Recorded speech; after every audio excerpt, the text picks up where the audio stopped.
The mountain that cannot hold everyone. In every city, there is a silent race. Some people run with polished shoes and expensive watches. Others run barefoot with hope alone. Some begin the race far ahead because they were born near opportunity. Others spend half their lives simply trying to reach the starting line. Yet all of them whisper the same sentence. Like, subscribe. I want to be rich.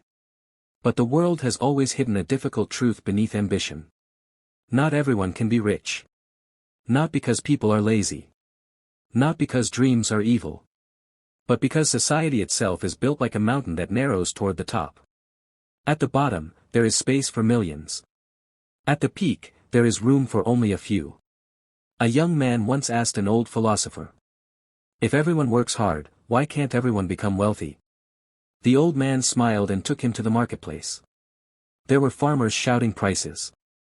Drivers carrying passengers. Teachers rushing to schools. Cleaners sweeping dust before sunrise. Security guards standing beneath the burning sun. Doctors moving quickly through crowded hospitals. The philosopher asked. Which of these people is unnecessary? The young man looked carefully. None of them were unnecessary. The farmer fed the city. The cleaner protected health. The driver moved workers. The teacher shaped future minds. Without them, society would collapse in a single week. Then the philosopher said.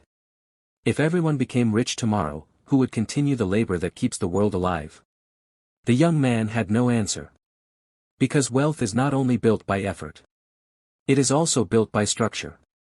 For one man to become extremely wealthy, thousands often remain ordinary consumers, workers, or followers within the same system. A king exists because there are subjects. A billionaire exists because millions buy, consume, and labor beneath economic systems. The world praises wealth as though it is purely personal victory. But wealth is deeply connected to inequality. If every person owned 10 mansions, mansions would lose meaning. If every person had private jets, airports would become streets. If everyone were employers, there would be no employees. Scarcity gives wealth its power. That is why the dream sold to humanity is both beautiful and cruel. From childhood, people hear. You can become anything. But reality quietly replies.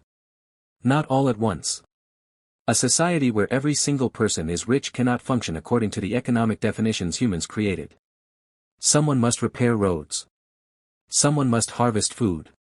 Someone must clean buildings at midnight while others sleep. Someone must do work that the wealthy often avoid. The tragedy is not that these roles exist.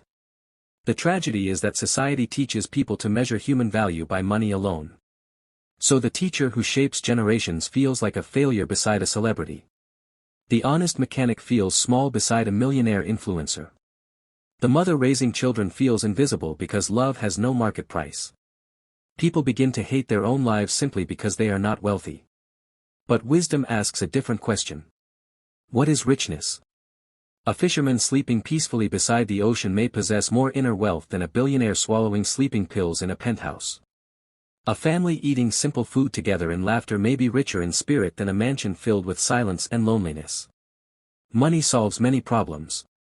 Poverty is painful. Survival matters. But endless wealth has become a modern religion, and many worship it without understanding its cost. Some destroy friendships chasing it. Some abandon morality for it. Some spend their entire youth pursuing a future they never live long enough to enjoy. The philosopher finally told the young man. The problem is not that everyone cannot be rich. The problem is that humanity forgot that dignity should not belong only to the rich. Silence filled the marketplace. The cleaners still swept. The drivers still drove.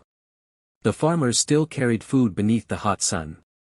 And for the first time, the young man realized something. Like, subscribe. A society survives not because a few people become wealthy. But because millions of ordinary people continue showing up every day, even when nobody calls them successful. And perhaps the greatest lie ever sold to humanity was not merely that everyone can become rich. But that people without wealth are somehow less important.